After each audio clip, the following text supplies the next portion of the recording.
कि भाई तकलीफें बहुत है लोगों को ग्राउंड लेवल पे, और सब क्या हो रहा है कैसे हो रहा है कुछ पता नहीं चल रहा है।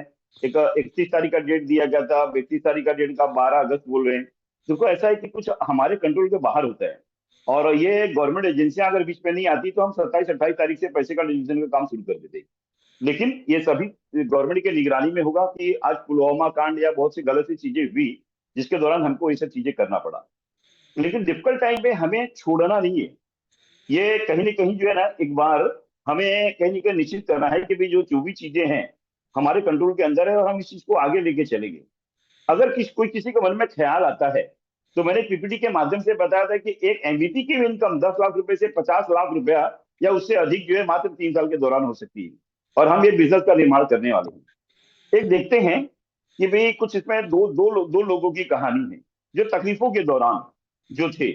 थोड़ा सा एग्जाम्पल देता हूं मैं, आप लोगों ने जो है ना सुना होगा, मेरा शीर्षक है एक बार और। तो अगर किसी के मन में ख्याल आता है कि मैं ये छोड़ना चाहता हूँ, जो एमसेल के साथ नहीं रहना चाहता हूँ, तो सबसे पहले देखिए, तो ये आपने देखा होगा, ये राम जो है ना, उनका दूसरे दिन राज्याभिषेक होना था। और राज्याभिषेक के पहले जब दूसरे दिन पता चलता है कि इनको राज्याभिषेक उनका होना नहीं है, राजा नहीं बन सकते, उनको जो है 14 साल का वनवास है, वनवास जाना पड़ेगा। तो भगवान भी तकलीफ के अंदर आए थे। जो ये 14 साल का वनवास है, हो सकता है हमारे लिए 3 साल 4 साल 5 साल का ही वनवास है। नहीं, सोचिए जो भगवान थे उनको भी कहीं ना कहीं ये डिफिकल्ट सिचुएशन समय जो है ना कहीं तकलीफें हुई, और कहीं ना कहीं उनको वनवास जाना पड़ा। अच्छा, वनवास जा रहे थे तो खड़ाऊ पहन के जा रहे थे, क्योंकि रास्ते में ढेर सारे कांटे और ये सब चीजें होंगी। तब तक उनके भाई ने कहीं ना कहीं वो खड़ाऊ भी उनके साथ ले लिया, और खड़ाऊ लेने के बाद जो है ना कहीं तकलीफें हुई उनको। और वो तकलीफों को भुगतते हुए जा ही रहे थे किसी भी तरीके से 14 साल वनवास काटने की दिशा में, तब तक उनकी बीवी को ही उठा के लेके चले गया, और भी तकलीफ में आ गए भगवान। तो कहीं ना कहीं भगवान भी बहुत डिफिकल्ट सिचुएशन में कहीं कहीं आए, और उनको कहीं के रावण से लड़ाई करके और फिर से जो है सीता जी को कहीं कहीं सीता माता को जो है कहीं कहीं लाना पड़ा। तो भगवान भी अछूते नहीं रही, अछूते नहीं है, और ये तकलीफ का सिचुएशन कहीं ना कहीं जो है उनको भी आया। आज अच्छी तरह राज करने लगे। तो राज में जो है ना, कुछ तो लोग कहेंगे, लोगों का काम है कहना। तो एक धोबी महाराज ने कुछ ऐसी बातें कर दी कि जो सीता माता जी को बनवास हुआ, और बच्चे जो है उन्होंने जो लवकुश जो है पैदा हुए। आज हमारे वहां जो है ना लवकुश जी हैं। तो ये कहीं ना कहीं लवकुश जो है जंगल में पैदा हुई। तो भगवान को अनेकों प्रकार की तकलीफें हुई। और भगवान सीता माता का भी जो जो है ना, अगर देखेंगे जो बच्चे उन्होंने जने तो जंगल में ये कहीं के पैदा हुई। तो कहीं के भगवान भी कहीं इन सब चीजों से, और कहीं अपने माता माता पिता के खिलाफ ही उन्होंने लड़ाई भी लड़ी। और लड़ाई लड़ने के बाद लवकुश लवकुश जो है ना कहीं फिर वो सिद्ध हुए कि चलो ये सब चीजें हुआ। अभी जल्दी जल्दी में मैं आपको बात करना चाहूंगा कि मेरे, एक आपने सुना होगा मोहम्मद गोरी, उसने भारत के ऊपर 17 बार, सॉरी 18 बार हमला किया। आज पृथ्वीराज चौहान से उसने काफी लड़ाइयां की। आज मेरे लिए हीरो कहीं के चौहान नहीं, मोहम्मद गोरी है। कारण क्या है कि मान लो मोहम्मद गोरी जो है जब लड़ाई कर रहा होगा, और वो लगभग सभी को पता है 17 बार हार गया था वो। और जब पहली बार जो है ना, जो एक बार दो बार 5 बार 6 बार लड़ाई जब करके हार गया होगा, तो उसके दोस्तों दोस्तों रिश्तेदारों ने बोला होगा, उसके सैनिक सैनिक, और वो जब हार के आते होंगे कि भाई तू किस लिए जाता है इंडिया में, ये हारने के लिए जाता है क्या? जब जाता है तो लड़ाई लड़ाई जो है लड़के तो हार के चले आता है, तेरा कुछ होने वाला नहीं है। और यही यही कुछ तो जो है ना एनसीएल में लोगों के साथ भी हो रहा होगा। तो इंपॉर्टेंट चीज ये है कि दोस्त रिश्तेदार जो है ना, ये लोग जो है कहीं ना कहीं ये टोंड मारना आप लोगों को शुरू करना होंगे। जब भी ऐसा ख्याल आए ना, तो मोहम्मद गोरी ने बोला कि नहीं, मैं एक बार और कोशिश करूंगा। तो मेरा शीर्षक है एक बार और। तो जब भी मेरे मन में ख्याल आए कि मुझे ये काम कहीं नहीं करना है, तो कहीं ना कहीं जो है ना एक मोहम्मद गोरी को याद कर लेना कि इतनी बार हारने के बाद फिर से उसने कोशिश की। फिर से उसने जो है ना करीबन जो है 5 बार 6 बार 10 बार 12 बार जो है ना हारने लगा। जब 12 बार हारा होगा ना, तो उसकी बीवी भी उसको बोलती होगी, भैया तो जो ऐसा है कि तुम तो हारने के लिए जाते हो, आज मुझे भी सब लोग ताना मार रहे हैं, कम से कम मेरा तो ख्याल करो।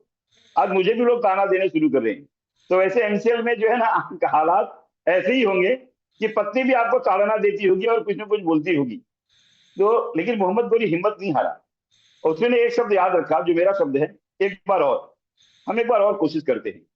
और लगभग समझ लो कि 13 बार 14 बार 15 बार फिर से गया, हार गया।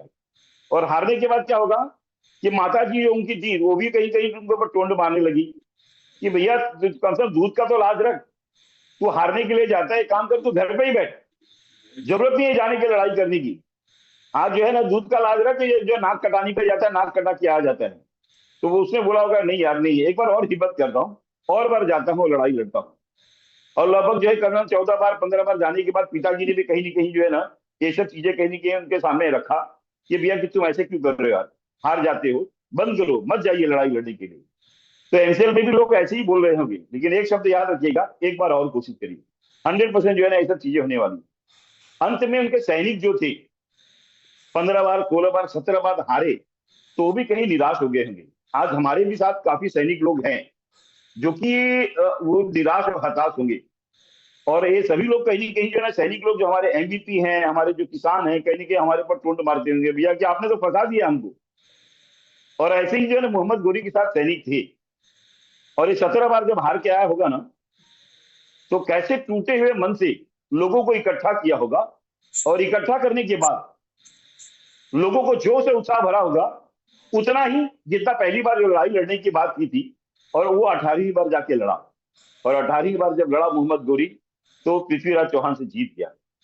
और उसने एक बात याद रखी कि भाई हमें कोशिश करनी है, ट्राई, हमें जो है ना एक बार और कोशिश करनी है। और एक बार और कोशिश किया और सफल हो गया। ये ध्यान रखो, जब सफल होगा ना, तो वही जो दोस्त और रिश्तेदार उसको मना कर रहे थे, सभी लोग कहेंगे कि मुझे मालूम था कि ये बंदा जरूर कुछ ना कुछ जीवन में करेगा, और ये मेरा दोस्त है। आज हारे हुए असफल आदमी का कोई दोस्त और रिश्तेदार नहीं होता, लेकिन जब जीत जाओगे ना मोहम्मद गोरी की तरह, सब लोग बोलेंगे नहीं मेरा रिश्तेदार है। वही दोस्त रिश्तेदार आपके साथ जुड़ना चाहेंगे, और सफलता के सभी जो है ना रिलेशन बन जाते हैं अपने आप ही, और सभी लोग वापस आएंगे। और वही आपकी बीवी रहेगी ना, तो बोले कि मुझे गर्व है कि मैं इनकी पत्नी हूं, और मुझे पता था कि जरूर जीतेंगे, लेकिन जब हार के आए थे तो कहीं के टोंट मार दी थी। और वही माता माता कहेगी कि मेरा दूध पिया है इसने जीता है, कहीं ना कहीं ये मेरा लड़का है। और ये गुणगान जो है ना पूरे देश में कहीं ना कहीं फैलाने की कोशिश करेगी। और पिताजी का भी सीना चौड़ा हो जाएगा, और कहेंगे मुझे पता था कि मेरा लड़का कहीं ना कहीं जो है ना, जो है कहीं ना कहीं बहुत बड़ा काम करेगा। तो एनसीएल में भी ये जब जीत जाओगे ना, तो 100% जो है ना सभी लोग एक ही बात कहेंगे। जैसे मोहम्मद गोरी जब जीत गया, तो सभी लोग कहेंगे। आज सैनिक लोग गर्व से जो है ना जब जीत गए होंगे, तो उन्होंने जश्न मनाया होगा। लेकिन ध्यान रखो, जब भी आपके मन में ख्याल आए कि नहीं यार मैं हार गया हूं, तो एक शब्द याद रखिएगा कि जो है मोहम्मद गोरी ने जो है ना एक बात हमेशा ध्यान रखी थी, एक बार और एक बार और अगर मतलब करोगे ना, तो 100% जो है सफल हो जाओगे। और चीजें लेके चलोगे, सब आपके फेवर में सब चीजें हो जाएंगी। आज जीवन को आसान बनाना पड़ता है, जीवन आसान अपने आप नहीं मिल जाता। तो ये सब चीजें हमें और आपको ही निर्माण करना ही है। आपके जीवन में जब भी मुश्किल या तकलीफ आ जाए, तो एक बार मोहम्मद गोरी को याद करके एक लाइन याद कर लेना, एक बार और इस तरीके से अगर जो है ना, अगर आप जो है ना ये कंठस्थ रखते हो, तो 100% जो है ना ये सब सभी चीजें आपके लिए सार्थक